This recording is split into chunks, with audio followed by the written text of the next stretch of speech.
give you a sense of the footprint that Visa occupies. In FY23, the Visa network enabled $15 trillion in total volume and 276 billion transactions. They operate across 200 countries, and of course India is a strategic market for Visa, and here's why. Outside of their home base, which is the US, India is the second largest employee base for Visa. Shereen, it's great to get your insights on why you're bullish on India and what gives you confidence about the India digital story. Let's start with your visit to Mumbai. I believe you had quite the experience of using your digital payment system to buy some vada pav on the streets. I did. It's an honor to be here. Looking forward to the discussion. And it's been a great trip. This is my first trip back to India since I assumed my new role as CEO of the company, and there's so much happening here. And so I'm here to learn. When I was in Mumbai, I was meeting with our partners and our clients, big banks, small banks, fintechs, big techs. I met with our employees who have lots of ideas on things that we can be doing better to help them in the market. And I got out and walked around. Sound boxes, QR codes, coffee shops. They wanted me to experience what's really happening here so that when we're back helping the team here in India, we really understand it. It was quite an experience. Did you expect it to be as smooth as it turned out to be? I had been told that it was smooth, but until you actually scan the QR code and see how quick it works, and you hear the sound box and the words that come out of it, and you see how that's helping the person who's running the small booth, it's very impressive. Speaking of impressive, let's talk about the UPI moment in India, and that's been the big sort of event. It's pre-UPI and post-UPI. That's how the digital payment network is being seen in India. Do you see UPI as competition, or do you see UPI as a collaborator? Well, first let me say, I think what's happened with UPI in India is nothing short of remarkable. I think it has accelerated financial inclusion in this country by more than a decade. The speed, the growth, the adoption, the user experiences that I was talking about, they're nothing short of remarkable. We see it as an opportunity for Visa.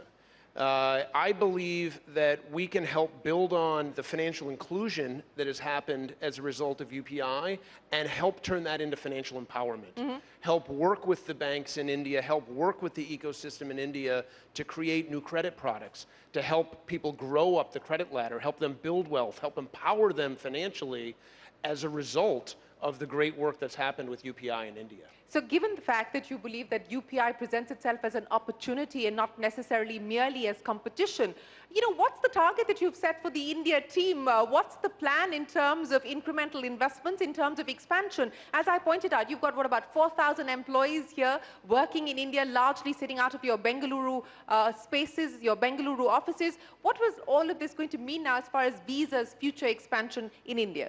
Yeah, well, first, I'm so proud of our team here.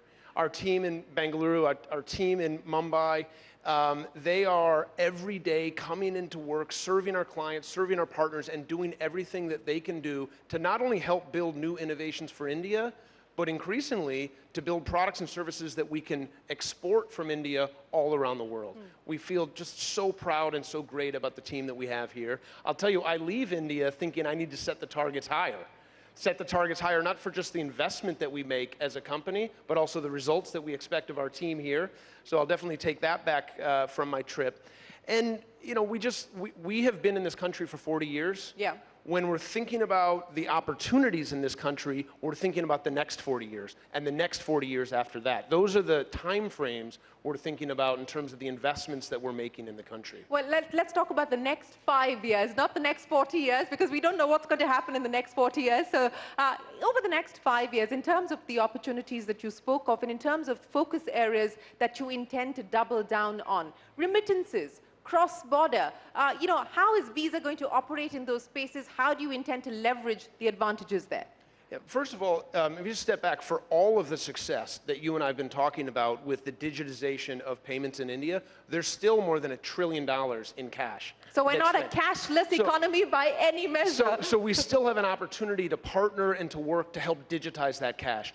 But then building on kind of the consumer payments that you and I make every day, there's enormous opportunities in B2B payments, in government payments. There's an enormous opportunity in transit systems. We've been involved in more than 750 transit systems around the world, helping them operate more efficiently by digitizing the payments. And then, as you said, we see remittances as a tremendous opportunity. We've built out a platform, we call it Visa Direct, where we have 8.5 billion endpoints, cards, accounts, digital wallets all around the world. And what we're doing is we're putting that platform to work to make remittances in and out of India and all over the world, but this is the biggest corridor for remittances in the world, make them more transparent, make them faster, make them cheaper, make it a better user experience for both the sender and the receiver. And we think that's a tremendous opportunity for us to continue to help and add value here in India.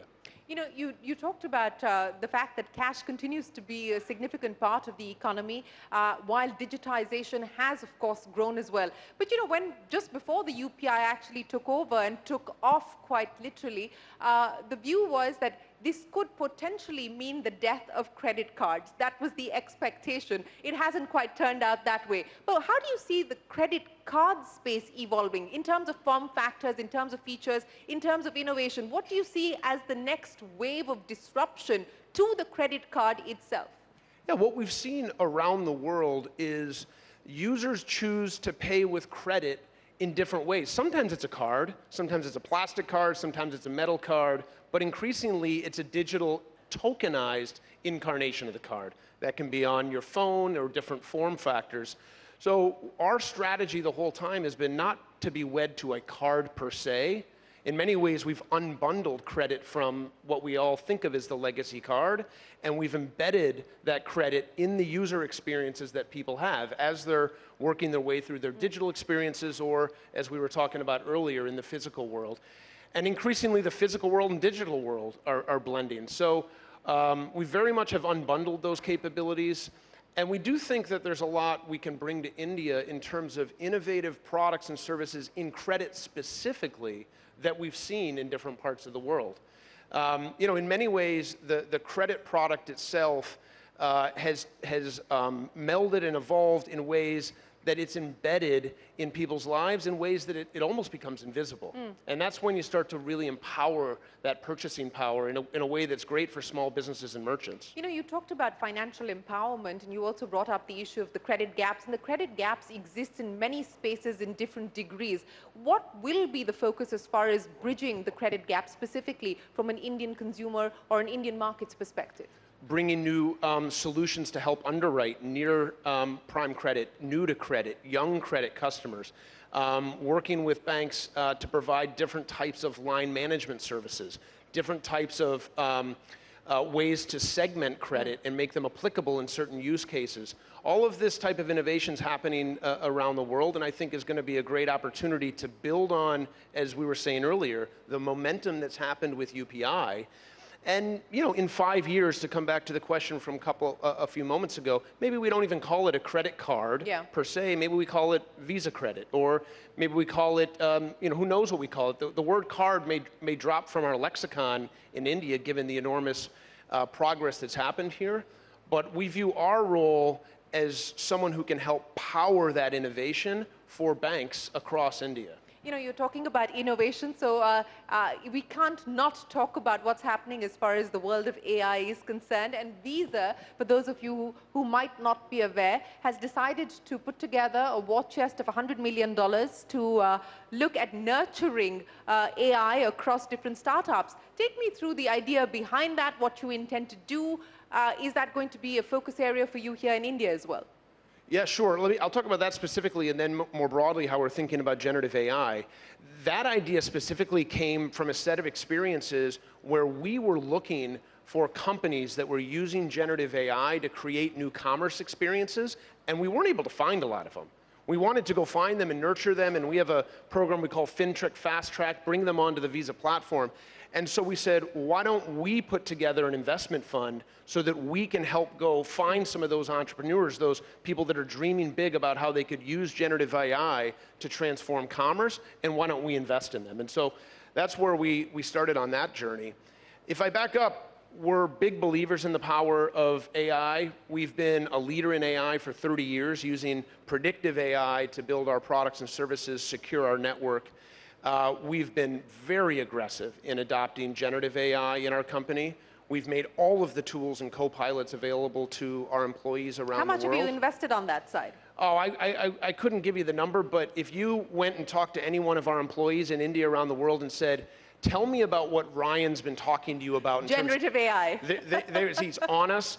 Every team in Visa is expected to have a roadmap and a plan of how they're using generative AI to make their function more effective and more efficient. Finance, HR, products, obviously technology. So the use case at this point in time, efficiency and effectiveness, right? So it's about efficiency and effectiveness, but I think the real magic is when we're able to bring new products to market using generative AI. I'll give you an example. We have been using generative AI to take our transaction data and create what we call synthetic data sets. And what we're able to do with synthetic data sets is take the same fraud, risk, and cyber capabilities we've used on the Visa network and use those to identify fraud on real-time payment networks. And we found that we can identify scams and fraud using the same data and analytics from our experience in card payments and apply that to account-to-account payments and real-time payments, all because we have generative AI to create these new synthetic data sets and these new analytic tools. You know, let me just stick with that. Given what's happening in the Indian fintech space, specifically on the startup side, is that something that you're looking at closely? Does anything excite you there? Are we likely to see you fund anything on that side? Yeah, we've been, first of all, what's happened in India in the fintechs and startup space is extraordinary. We partner with most, if not all of them, to help them. We've invested in several of them here in India. I'm looking for more generative AI commerce companies, so if you find any as part of this conference, please let me know. We're looking to invest in them. That's the pitch. So if anyone's watching this, the global CEO of Visa is on the lookout for Indian fintechs who are focused on the generative AI space. Hopefully you'll start to get a lot of people writing into you, Ryan. That would make me extremely happy.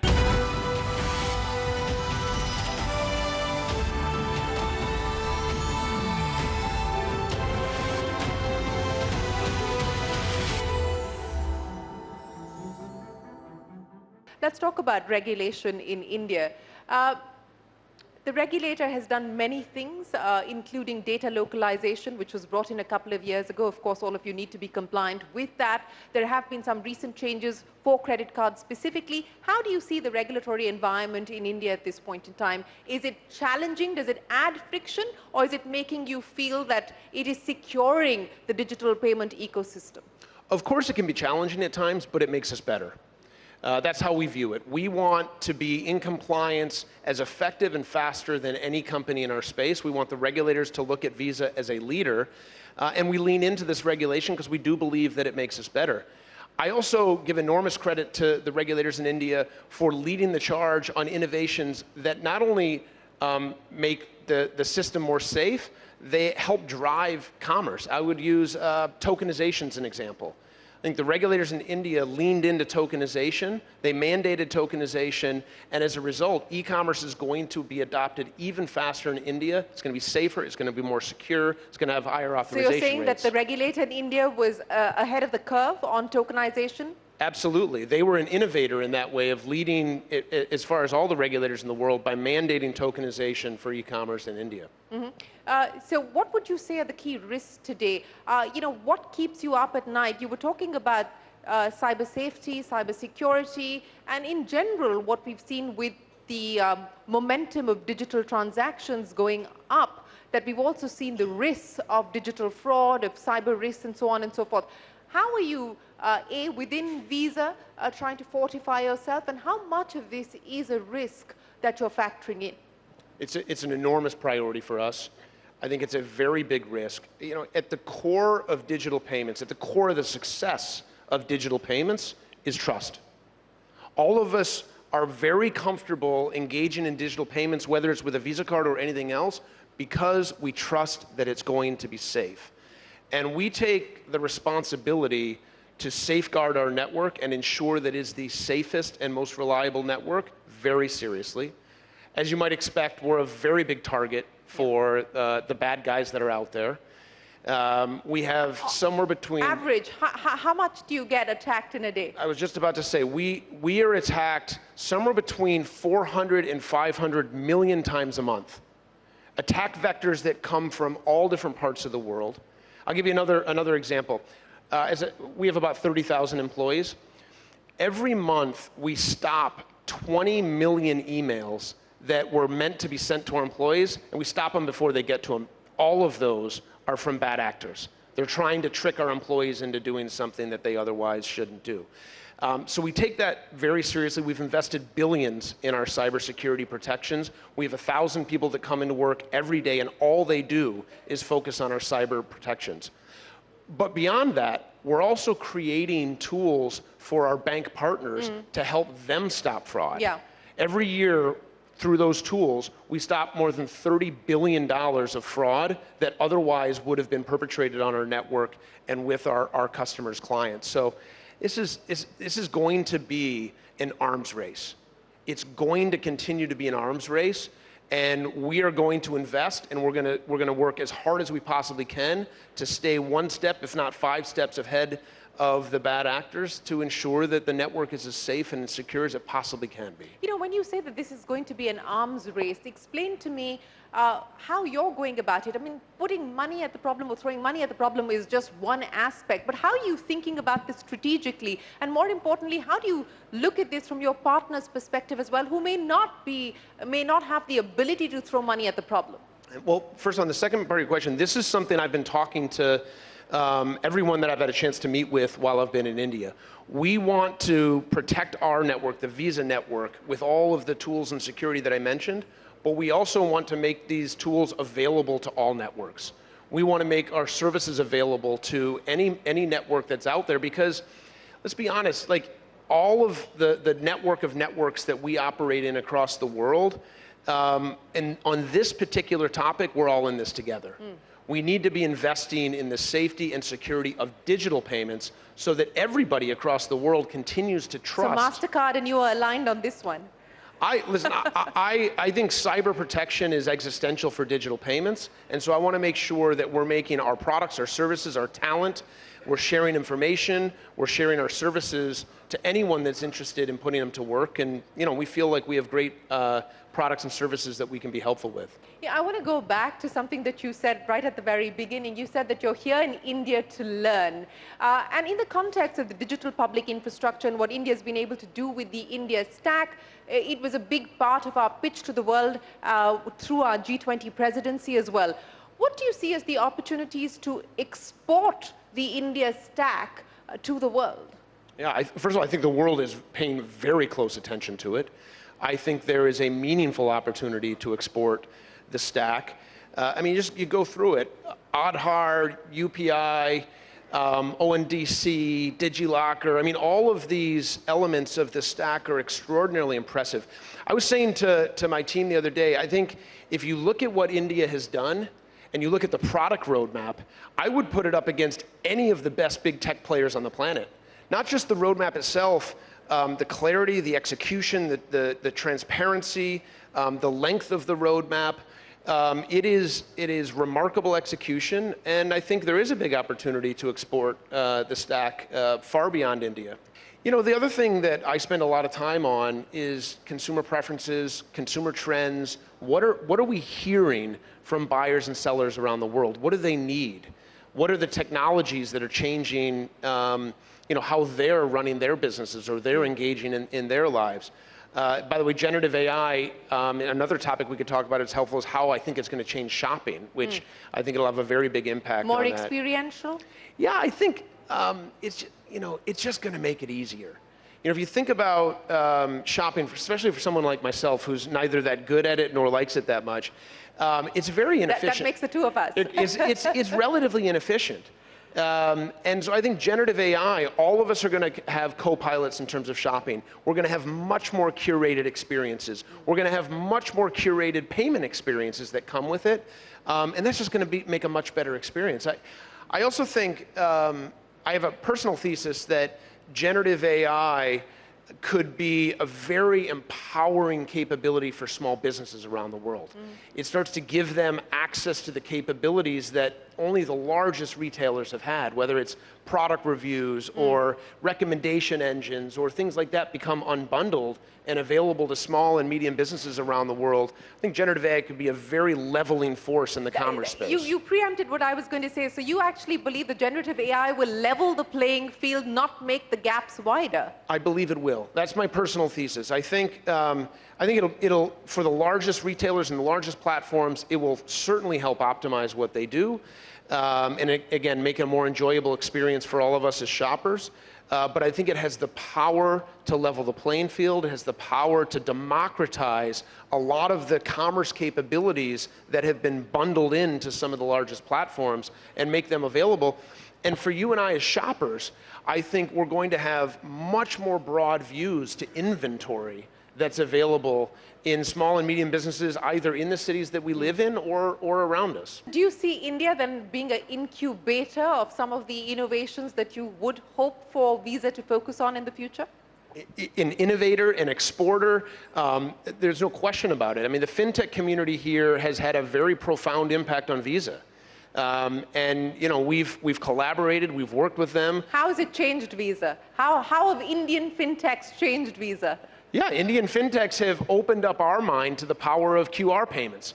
So now we're looking at other markets around the world where QR might be the form factor that users prefer, buyers and sellers. So, well, okay, we don't need cards, we'll use QR, and that'll be the form factor that will then allow people to tap into the Visa network, as an example. And that very much came from the inspiration of what we've seen happen here in India. I'm going to end by asking you the message that you're sending or leaving your India team with. You said that you're going to probably up the targets, given the opportunities and the potential that you see in India. What's the message to the India team on how they should leverage the India opportunity?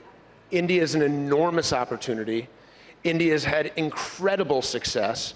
We are here to partner. We want to be an integral part of the India story. We want to put the Visa network to work in every way that we possibly can to help accelerate the progress in India, help move from financial inclusion to financial empowerment. And you know, I'm going to give our team all the resources they need to do that. And they haven't given you a number just yet. They've given me some numbers. They've given you some numbers. Are you going to do better than the numbers that they've left you with?